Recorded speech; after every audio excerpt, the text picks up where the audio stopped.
computadora. Bueno, volvemos luego de, lo dividimos en dos partes, así que estábamos en esto de las, esto no sé qué es, en esto de las obligaciones legales.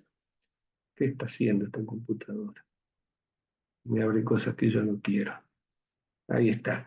Que entonces, que era lo último que les quería decir de obligaciones legales, es que uno puede construir sus propias obligaciones legales. Esto es, hay una norma nacional que dice que hay que hacer una cosa, si eso está escrito para Salta y no nos sirve a nosotros, se puede hacer una norma provincial que diga cómo tenemos que trabajar nosotros en determinada enfermedad. O sea, en Hidatidosis trabajamos 40 años con las normas provinciales y luego las tomó la nación. Así que uno tiene que ver la forma de saltear eso y no ponerse a trabajar en lo que no debe porque alguien que no es de acá dice que hay que trabajar. El otro tema de prioridad creo que es muy de actualidad, que es la potencialidad del problema y las tendencias. Y esto digo muy de actualidad por dengue. Como les decía, si hace 20 años me hubieran dicho que teníamos que trabajar en mosquitos, en dengue, le hubiera dicho que estaban locos, que estaba en Salta, pero bueno, ya hace unos años lo vimos que estaba en La Pampa y ahora lo tenemos acá.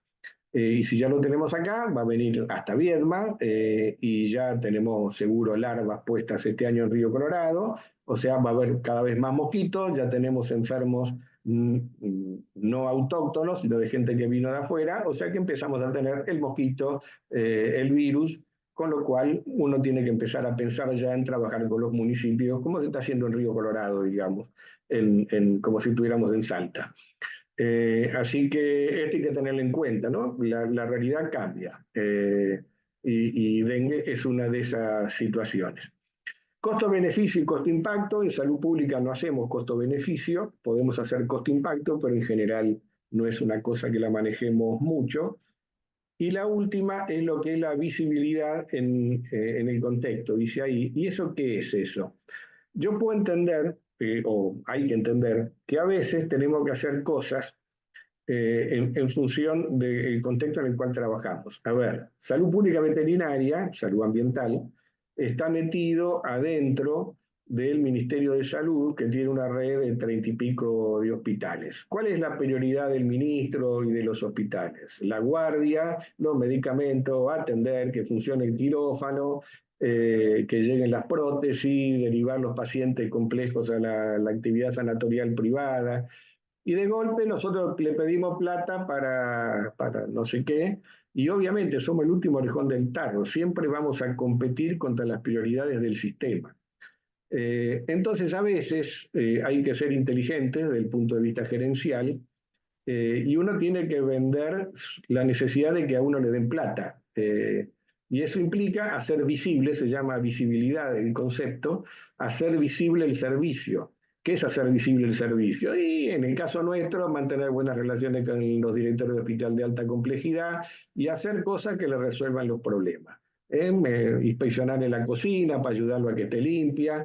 Y a veces tenemos que hacer cosas en programa que a lo mejor no estamos muy interesados, pero que viene bien hacerla porque nos ponen en los medios y el ministro está contento. Un caso de eso es la vacunación en anillo.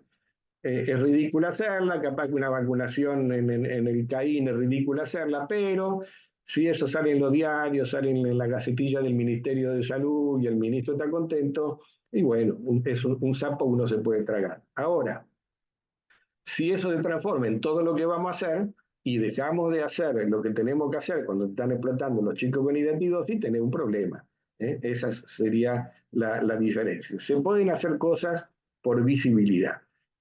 Contando anécdotas, alguna vez teníamos hepatitis en las escuelas, hubo un brote de hepatitis en Roca, pasó el ministro de Salud, que se llamaba Javier Vilosio, que andaba por allá, y desde allá me llama y me dice, Eddie, mandame una brigada para que rocíe. Le digo, ¿estás loco, Javier? Yo tengo una buena relación con él, contra hepatitis no se rocía, que se lavan las manos, pero yo ya le dije acá en la escuela que íbamos a rociar, así que manda a alguien a rociar. Pero lo único que tenemos es insecticida, voy a echar cualquier cosa, no importa. ¿Y qué hicimos? Rociamos, la Banchi roció esa escuela en Roca, porque estaban todos los padres esperando que Salud Pública haga algo y el ministro había dicho que había que rociar. Y yo que lo voy a desautorizar. No, fuimos y rociamos la escuela de Roca. Ese mismo ministro, alguna vez cuando tuvimos el primer diagnóstico de rabia en murciélagos, fue adentro del hospital del Bolsón. Una de esas cosas locas que uno hace, que me dijeron, agarramos murciélago, mandalo a analizar, y salió positivo, está publicado eso. Pero cuando llegó el fax a la oficina de Vilosio, veníamos saliendo del brote de Janta, Vilosio me dijo, ¿quién sabe esto acá? Vos y yo, y nadie más, esto se guarda. Y no dimos aviso de eso hasta muchos años después. Y eso también viene a cuento, decir, rabia en murciélago, muchacho, tan difícil de pasar a otro lado, de spillover. Bueno, entonces, cuando uno habla de investigación operativa, que era en definitiva lo que estábamos hablando, ¿de qué hablamos? ¿Hablamos de algo raro? No. Por ejemplo, en Sierra Grande, vos estás ahí, Agus, se trabaja con diagnóstico serológico, ahora creo que hasta están fabricando antígenos ahí, tienen conejos inoculados, no sé qué, para diagnóstico de triquinosis en cerdos vivos. La verdad es que eso cómo se desarrolló y se probó en la provincia de Río Negro, no el desarrollo de la técnica que la desarrolló el Malbrán, sino charlando con la actual directora del Malbrán, que es Viviana Molina, y Guarnera, que era jefe de parasitología, tenemos esto, IRSO, tenemos un problema en Sierra Grande, y empezamos a trabajar, hicimos el diseño, y trabajamos sobre ese diseño, y hoy día se sigue trabajando en eso, y nadie discute hoy día en la Argentina que se puede trabajar con diagnóstico serológico. Entonces fue una investigación operativa, está publicada.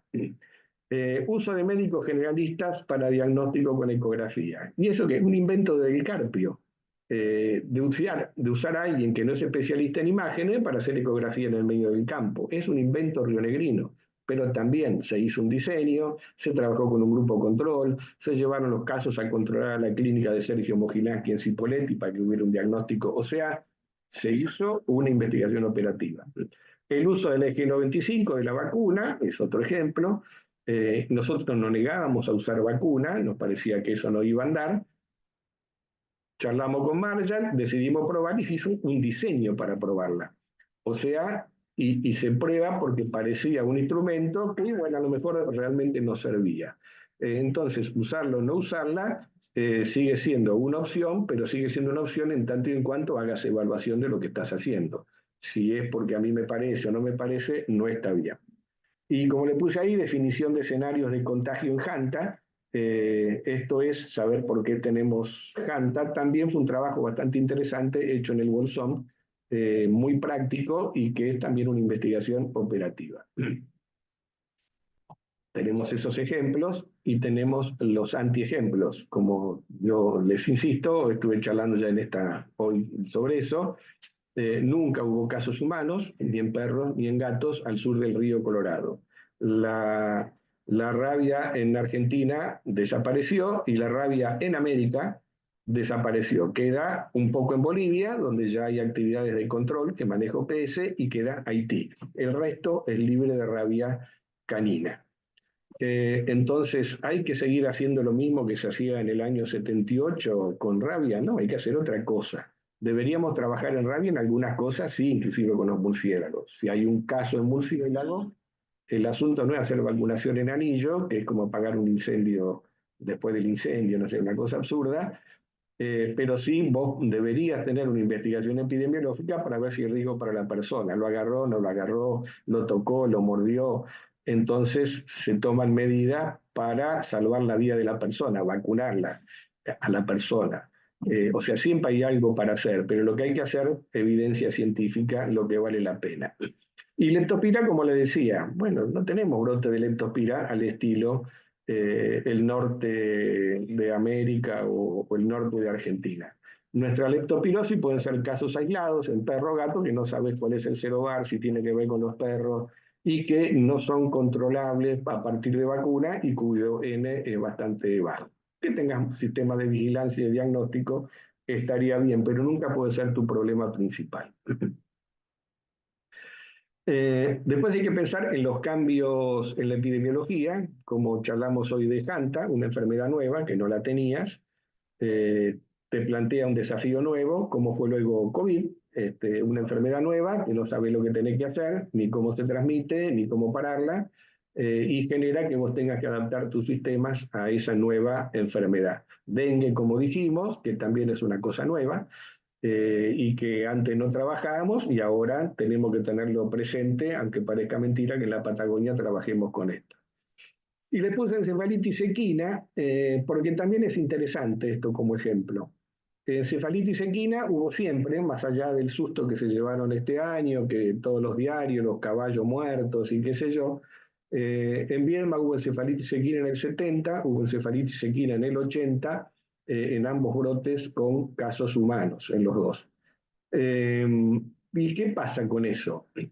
Lo que pasaba es que no había vacuna, cada 10 años se repone la población de equinos inmunizados pasivamente, porque no había vacuna, o equinos no inmunizados. Entonces, como el virus se mantiene en los pajaritos, tenés la posibilidad de un rebrote de la enfermedad y es lo que pasaba. Hasta que se largó la vacunación obligatoria y desaparecieron esos brotes que teníamos, que generalmente eran coincidentes además con una explosión de mosquitos en la zona. ¿Y qué pasa ahora o qué pasó ahora? Senasa dejó de vacunar, la hicieron no obligatoria, entonces todos los caballos inmunizados activamente fueron transformados o reemplazados por caballos no inmunizados, lo que pasaba siempre. Y tenemos un superbrote. ¿Y de qué viene? Del cambio de las políticas públicas. No fue un cambio en la naturaleza de la enfermedad. Fue un cambio en la política pública. De vacuna obligatoria pasamos a no vacuna obligatoria y entonces tenemos un brote. Moraleja de eso. Hay que tener cuidado con los programas que sirven para cortar una enfermedad si los vas a suspender. ¿Qué puede pasar? Ahora que se discute, ¿van a seguir vacunando o no van a seguir vacunando? Es una decisión que se toma en función de si me da ganas, no me da ganas, si es mucho esfuerzo, poco esfuerzo, si qué va a pasar cuando se suspende una medida de control. El ejemplo de encefalitis equina es bastante sustantivo. Bueno, esto no vamos a hablar porque descriptiva y casos y controles, esto es epidemiología básica, son las cosas que podemos hacer. De esto no vamos a hablar. Ustedes ya saben que generalmente hacemos descriptivos. Podríamos hacer estudios de casos y controles, no es difícil hacerlo, depende de las ganas que tengan ustedes y de la enfermedad. Y sí, podemos hacer alguna conclusión de esto cuando vamos a trabajar en el campo. Uno, estos son todos temitas que deberían tenerlos presentes. Sensibilidad y especificidad. Agus, léelos, tenés que aprenderlo. Tenemos que saber con la técnica que vamos a trabajar para qué sirve, digamos. Ninguna técnica es 100% sensible ni 100% específica. Entonces algunas son de catastro, otras son para confirmación, pero en cualquier caso tenemos que saber lo que estamos usando para interpretar los resultados. Factores de riesgo a estudiar. Saber cuál es la definición del caso y cuál es la del sano. No es menor eso, ¿cuál es caso? Si vos haces ecografía tenés un caso con un quiste hepático, pero ese no es un sano. No es un sano si no le haces radiología porque podría tener quistes en pulmón. Y aquí vienen otros problemitas. Planilla de recolección de datos, el entrevistador. ¿Qué es la planilla de recolección de datos? La hemos visto, ahora vamos a pasarle alguna. En los anteriores cursos de epidemiología, cuando se va al campo se va con una planilla. Esa planilla tiene que estar bien pensada. Segundo, esa planilla hay que completarla bien, porque si no pasa, como ha pasado en algunos estudios, que vos haces entrevistas a las personas, contestan la mitad de los datos y eso te sirve para hacer un análisis bivariado de casos y controles, pero querés hacer un multivariado y no podés. ¿Por qué no podés? Porque todas las personas o las planillas que le falta un renglón son eliminadas por los software. Entonces vos entrevistaste a 300 personas y te quedan 100 personas porque las otras 200 está mal tomada la planilla. Parece mentira, pero esto se hace. El entrevistador, ni hablar, el que va a obtener la información, tiene que ser alguien prolijo, que registre bien, y recordar que hoy día todo se hace cuando trabajamos con personas con consentimiento informado. Esto antes no existía, íbamos, sacábamos sangre en la escuela sin pedirle permiso a nadie, ahora consentimiento informado. Las planillas, ya lo vieron en epidemiología 1 y 2, no tienen que ser ni buenas ni malas, pero cuando uno pone datos, para llenarla por algo están los datos. Esta es la planilla que era de vacunación. Si ustedes miran arriba, dice corderos existentes. Y abajo dice corderos vacunados. ¿Y es lo mismo? No, no es lo mismo vacunados que existentes. Vacunados son los que pudiste agarrar y vacunados. Existentes son todos los que hay, incluidos los no vacunados. ¿Y para qué te sirve? Para que después, cuando quieras hacer un Excel, puedas calcular cobertura, porque si no tenés los dos datos, no hay cálculo de cobertura. Y si un programa de vacunación no tenés cálculo de cobertura, no jodamos, es un chiste. Después vimos los sistemas de planillas, lo vieron en las otras, para estudios de factores de riesgo. Recuerden que estas planillas puede haber estos formularios de dos clases, lo que se corresponden por sí o por no, o sea, con dos alternativas, o los que son dosis respuesta, sí, no, mucho, poco. Esto se puede trabajar, van a tener dos procesados estadísticos distintos, depende la intención, no, no es que hay que hacer uno u otro. Acá no come verduras cocidas, siempre las lavo, casi siempre o casi nunca. Entonces uno trabaja después en el software con dosis respuesta. Así que también, en esto es muy importante el entrevistador, para que no induzca las respuestas, fundamentalmente, para que se asegure de llenarlas todas, y en estos estudios de factores de riesgo, entonces es mejor poca gente que mucha gente haciendo las entrevistas. Disminuye el margen de error. Toda esta información va a una planilla de cálculo que vieron en las de epidemiología, después si tienen dudas me preguntan, con toda la estructura que se hace, que es tener un glosario con las respuestas posibles. Se puede trabajar la planilla sobre datos cualitativos o sobre datos cuantitativos. La tendencia moderna, si van a llamar a alguien que sepa para que les haga el procesado, es mandarle reemplazado lo cualitativo por números, es toda la planilla numérica. Recuerden que es muy importante cómo se carga. Si usted pone negativo, se los va a sumar. Si pone negativo con B larga, no se los va a sumar. Y si pone neg, tampoco se los va a sumar. Y donde hay datos, no se escribe. Si quieren escribir algo, se pone otra columna con observaciones. Son como los requisitos básicos de volcado en un Excel, que están en las otras charlas. Dentro de estos los ejemplos, voy a hacer esta mención casi terminando. Rotulación de muestra, relación muestra-planilla, conservación de muestra, envío de muestra. Ustedes dirán, esto es una pavada, ¿no? ¿Qué quiere decir rotulación de muestra? Rotularlas bien. Y que el número que vos le pones a la muestra no se repite en otra muestra y que esté asociado a una planilla de datos en la cual se puede identificar los datos de donde sacaste esa muestra, sea de sangre, de materia fecal o de cualquier cosa. Y esto hay que tenerlo bien armado, aunque parezca mentira, y bien pensado. Porque esa muestra después hay que conservarlas y hay que mandarlas. Y yo les diría, ¿y esto puede fallar? Ay, ¿cómo falla esto? Grupo de salud ambiental. Alguna vez le mandamos muestras por Janta de roedores procesados por Cuarta Zona Sanitaria a Paula Padula, que era la viróloga del Malbrán que descubrió la transmisión interhumana. Una persona amorosa y además una capa. ¿Y qué pasó? Las muestras se iban en un tambor de nitrógeno líquido. Ahí se tenían que mandar bien rotuladas, bien separadas, la muestra de hígado, pulmón, no sé qué más le sacaban a la rata y se mandaba. Y un día me llama Paula Padula a la oficina, ahí la de Salud Ambiental Central, y me dice, hola, y digo, hola Paula, ¿cómo te va?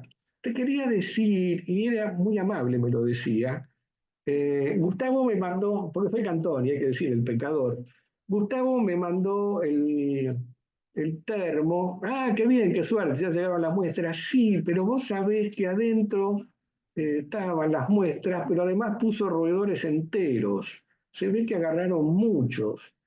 y entonces cuando queríamos sacarlos no se podía porque se hinchan. Entonces tuvimos que agarrar un palo y romperlos adentro. Bueno, no te voy a abundar, se contaminó todo el laboratorio, fue bastante caótico, hay que mandarlo, yo me quería morir, digamos, la vergüenza que sentía. Y claro, Gustavo había capturado mucho, había hecho una captura muy grande, había habido una ratanita, y procesó lo que pudo, y lo que no pudo, para no perderlo, lo metió entero adentro del tambor. Eh, Algún otro casito, me llamaron del Cebano en Buenos Aires, recibí algunas muestras de sangre de ovejas. Ah, bueno, sí, pero vos sabés que vinieron algunas, parece sangre entera, está todo hemolizado. Eh, Estamos haciendo serología por hidatidosis. Alguien mandó las muestras sin separar los suelos, sin centrifugar, sin separar el coágulo. Está bien, uno cuando habla entre nosotros decimos, vamos a sacar sangre a las ovejas y se las mandás a fulana. Das por hecho de que sabés que hay que centrifugarlas y mandar suero y que no tiene que estar inmunizado. Bueno, a veces se ve que no se saben esas cosas. Y alguien las mandó enteras, se perdió todo el laburo. Y para terminar, en el cierre de estos ejercicios de la importancia que tienen estas estupideces, hicimos un trabajito muy lindo de ecografía en Ramón Mejía Ñorquinco dentro de un proyecto internacional que trabajamos con la Universidad de la Sapiencia, con una organización española de la Universidad Complutense de Madrid, la Cayetano Heredia de Perú y la de Valdivia del sur de Chile, que era un estudio ambiental que incluye ecografías, muestras de tierra y muestras de sangre. Las ecografías las hicimos bien, se sacaron la sangre, pum. Se publicó un paper con eso, que lo pueden buscar, Uchumi et al, lo buscas en PubMed, y luego de eso, esas muestras, las de sangre se guardaron en la heladera en cuarta zona, y las de tierra estaban en cuarta zona, y luego se procesaron parte en pico, porque el laboratorio estaba cerrado, parte no se procesó, y esas había que entregarlas a la Universidad Austral porque las iba a hacer el procesado del diagnóstico de laboratorio, se hacía ahí con un chileno que había trabajado en Zurich con Ecker. Eh, el tema es que ya cuando las muestras vienen de pico, alguien me dice, che, pero no coinciden la rotulación de las muestras con las planillas. Opa, este, ¿y de qué son las muestras? ¿De zapatos, de tierra, de la plaza, del caso? Y no sé, vamos a ver, porque no coinciden. O sea, alguien había trabajado mal. Para colmo, nunca se las mandaron al chileno, se fue la jefa de laboratorio, se fueron todos, y las muestras nunca fueron procesadas. Se elaboró como perro en terreno y las muestras no se usaron. Hay un hermoso paper con este estudio hecho en Perú y en Chile, que obviamente lo incluye de Río Negro. Y terminamos ahora que las muestras de sangre que las iban a procesar en España, en su momento, como no había plata, no se mandaron, quedaban en la heladera, avisan, che, conseguimos recursos, mándennos las muestras de sangre que pagamos el flete nosotros. Opa, no están las muestras de sangre, cuáles son, dónde están, se perdieron, se rompieron la Son las heladera. de. Sí, Perdón, ¿son las de peritas? ¿Puede ser? No. claro, el por Ah, dentro están acá, están en el freezer. están en el freezer, están con las planillas, porque me dijeron que no Están estaban. bueno, no. Las muestras están. Las planillas. Oh, sorpresa, no sé dónde pueden estar, pero la estamos buscando todavía. Estamos. Bueno, Porque se hizo un reorden de todo, la estamos me buscando. das Como yo una estoy buena buscando como loco. El tema noticia es si que. están, porque se le sacó No, las sangre a muestras la están. gente. Son 3 bolsas negras que dicen muestreo ambiental perita. Fíjate cómo están rotuladas, Bueno, yo porque yo después tengo te las la. planillas originales, el Excel original.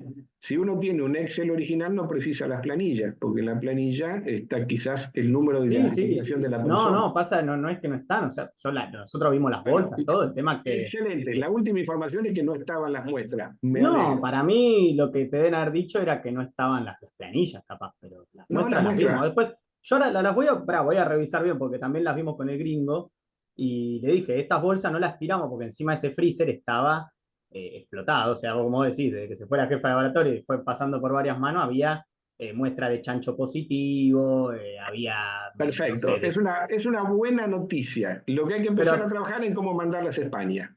Hay que está bien, ver sí, sí, cómo se yo hace ahora, el eso igual permiso. nos quedó pendiente hacer con el gringo, viste, somos pocos acá, somos pocos y cada vez menos, pero Claro, nos pero quedó ¿sabes que hay que pendiente el tema de pensar que abrir y revisar era mi eso. angustia, que es lo que tiene que pensar el que está ahí? Esas Sí, muestras son muestras de sangre de personas de ahí, de claro. Ñorquinco y de Ramos Mejía. La Mm, gente puso el brazo, se le sacó sangre y no hay resultado. sí, sí, Entonces, falta la divulgación, digamos, de ver falta sí, terminar el trabajo por el cual la gente prestó su consentimiento informado claro. y le sacamos sangre. Entonces, el Mm. trabajo, ¿cuándo termina?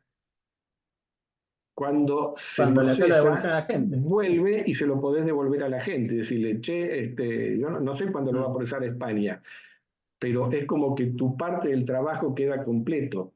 Si no es como claro. que trabajamos como si fuéramos almaceneros. Che, y esto, Mm, y lo que no puede claro. ocurrir es que los cambios de personas, yo me voy, vino otro, se pierda eso, la tierra se perdió, está hecho ya el paper. Entonces, Claro.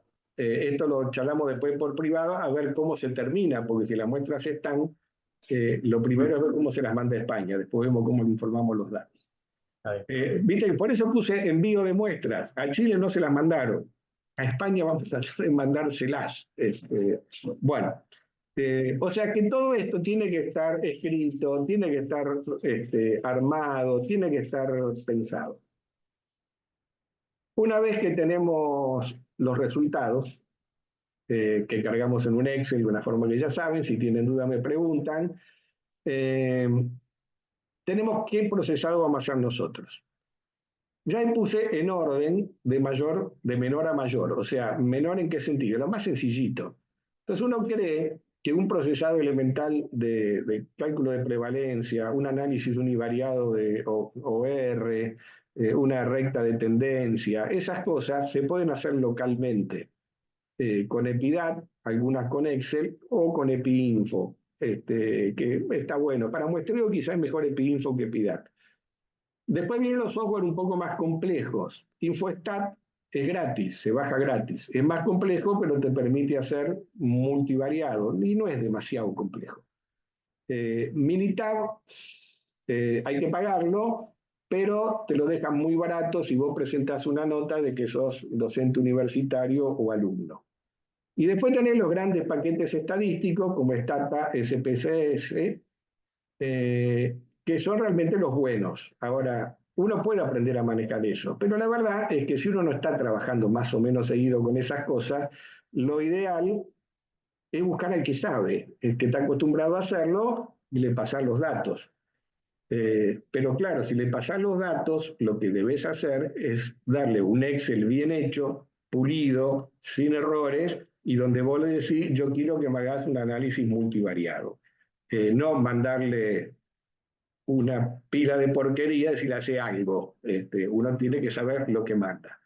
Eh, yo hago multivariado, sí, sé hacer multivariado, lo sé hacer, lo hago. Lo hago con Infostat o lo hago con el Epidata avanzado. Pero la verdad que lo hago por deporte, porque hago uno cada 5 años. Entonces busco una amiga, en este caso para esto, a una amiga, una turca que laburo en Río Negro, laburo en la OMS, este, entonces ella maneja Stata muy bien, le doy las planillas, más vale que se la dé bien, porque si no me insulta, es muy boca sucia.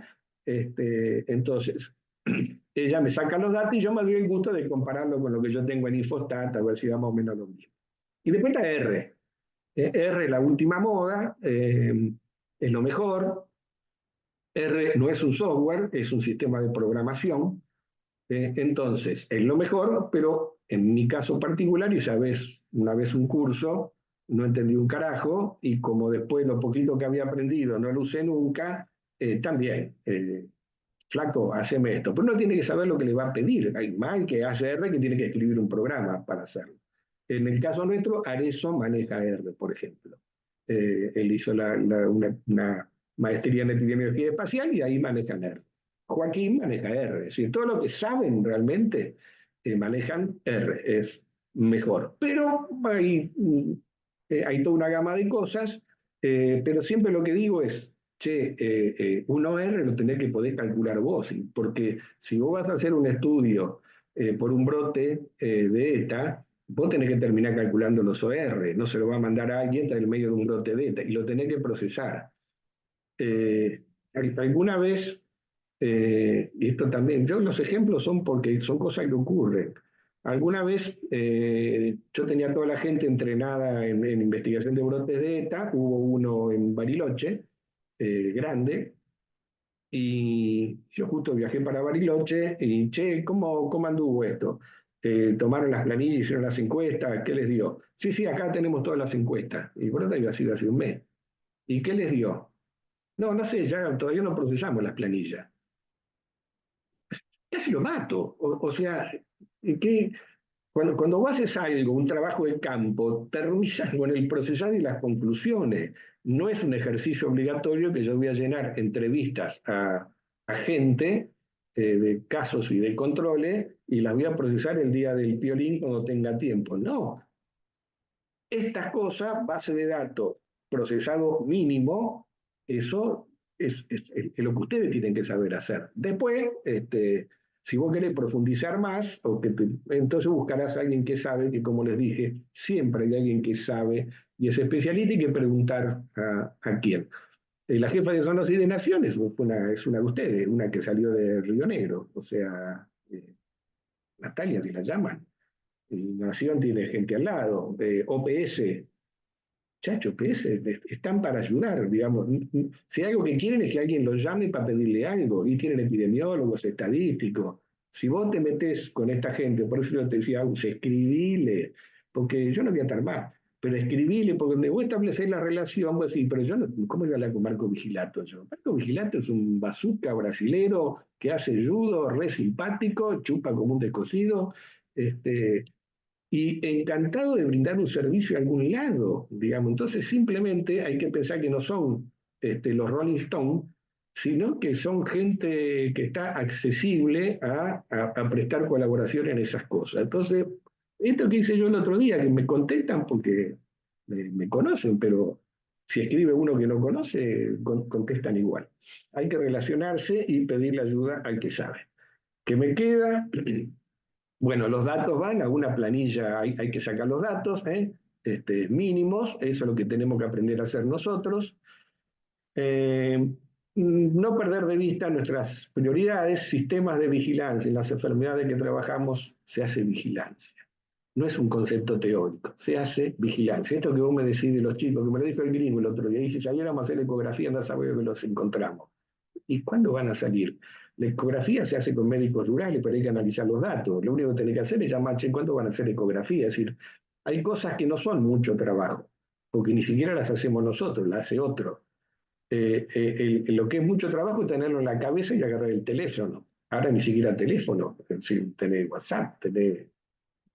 Entonces, ¿cuál es el sistema de vigilancia de la enfermedad con la cual vos estás trabajando? No podés no saber.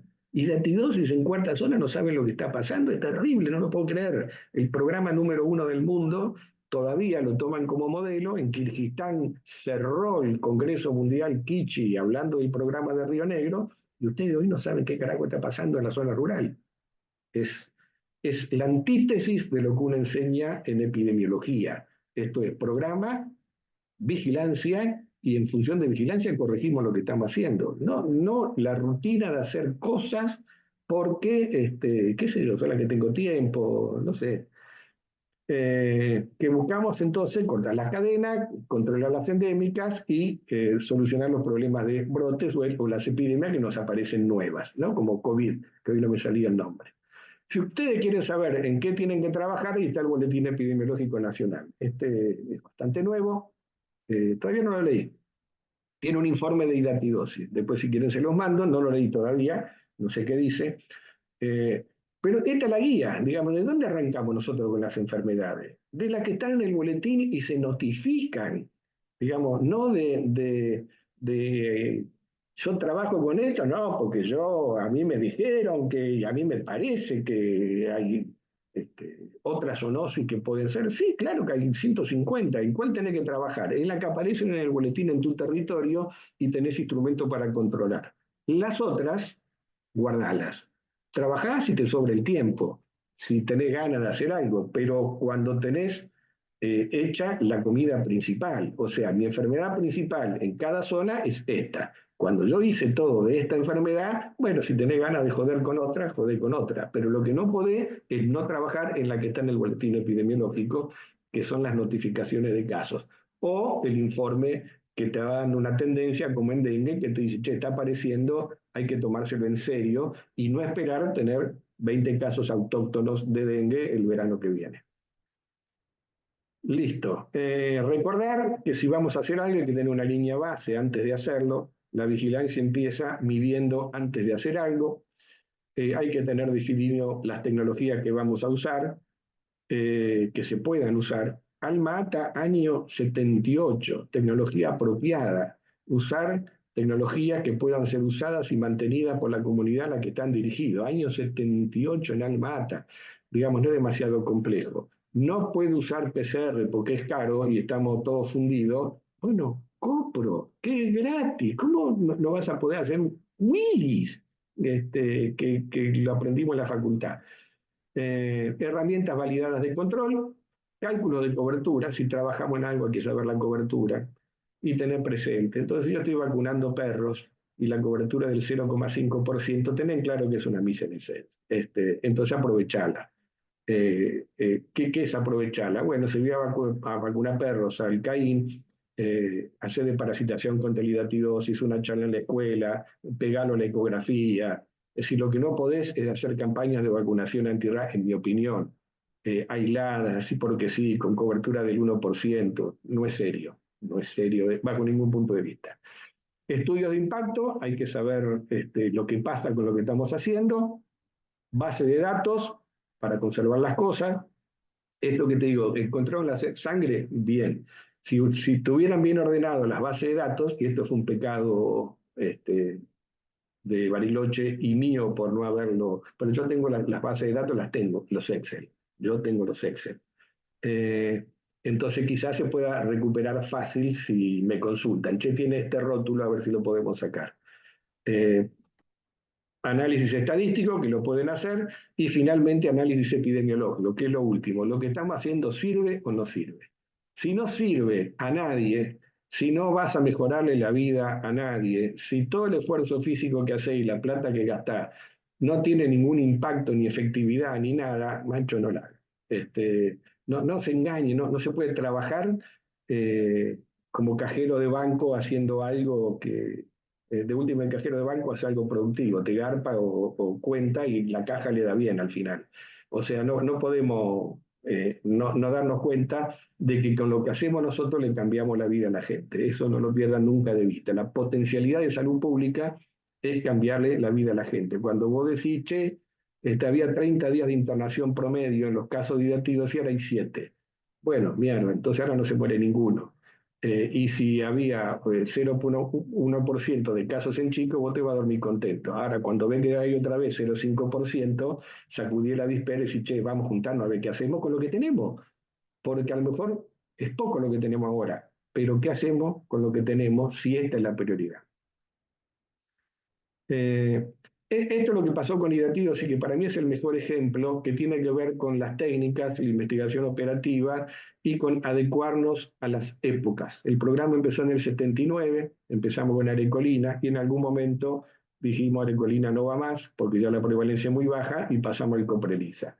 Empezamos con la desparasitación de perros, empezamos con la búsqueda activa de casos. ¿Por qué? Porque parecía interesante, lo trajo el Centro Panamericano de Zoonosis y no paramos nunca, cambiamos la técnica. Primero el DD5, después el ELISA y después la ecografía. O sea, fuimos adaptando la técnica a una idea central, que es búsqueda activa para mejorarle la vida a la gente. No es para hacer... ¿Para qué hacemos búsqueda activa? Para hacer tratamiento. Después hay que seguir los casos. Si vas a hacer búsqueda activa, después no podés no saber el nombre del chico. ¿Lo trataron?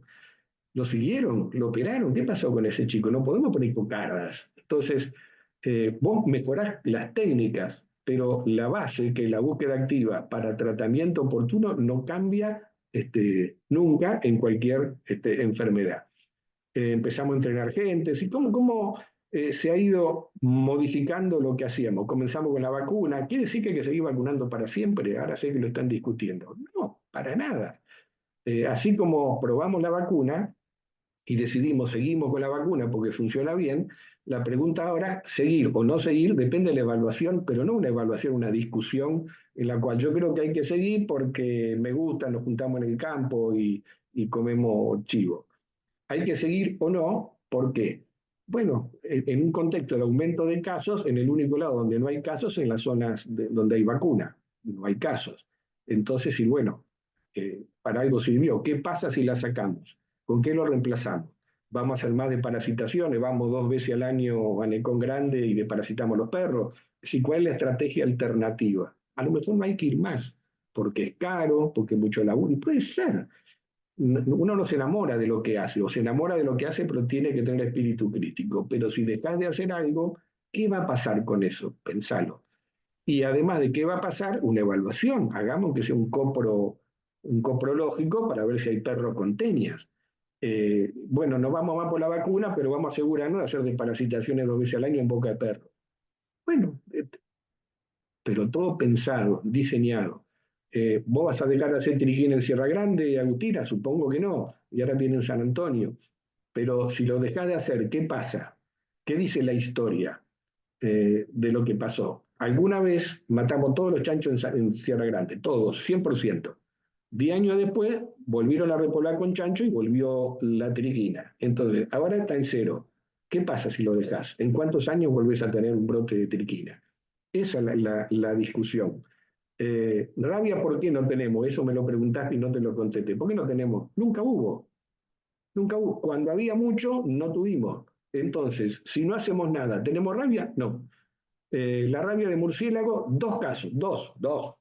Spillover en toda América en 20 años. Dos. Uno en Colombia y otro en Argentina. Dos. ¿Justifica miles de dosis de vacuna, 2 spillover en 20 años en toda América? El programa de eliminación de la rabia en las Américas de OPS ni los nombra los murciélagos. Los murciélagos es un invento del Pasteur, que me disculpen, porque se les acabó la rabia y tienen una infraestructura que utilizar. Entonces tenemos los murciélagos y con eso jodemos. Ahora, si no hacemos nada, ¿qué pasa? Nada. Lo que hay que hacer es un programa de vigilancia y que la gente, de la gente no de analizar murciélagos, de ver si la gente estuvo en contacto estrecho con el murciélago, si tiene riesgo. Siempre hay otra cosa para hacer. Eh, Nada. ¿Qué pasa con los screening de ultrasonografía? Bueno, ¿cómo no están vigilando eso? No es caro. Lo que se puede hacer, que no es plata, requiere generalmente medidas de gerencia. Ni siquiera actividad. La vacuna es un esfuerzo físico que hay que ir. Pero romperle la bola al médico rural para que haga la ecografía y llamarlo una vez por semana, ¿cuándo la vas a hacer? Y si trató al chico, eso es agarrar el teléfono y romper la bola, aunque sean 3. Digamos, ¿por qué esa es prioridad? Porque tenés casos. Porque tenés casos. Entonces yo veo que tienen casos, pero están haciendo vacunación en anillo y digo, están locos. Esta nueva generación ha perdido absolutamente el rumbo. Y disculpen, yo sería como Cristo en el templo, lo saco a latigazos a todos. Listo, gente. Vamos a dejar de compartir. Ya hablamos demasiado. Esto es demasiado largo. Voy a dejar de grabar antes que nada. ¿Dónde está eso? Debe estar acá. Sí, grabé. Debe tener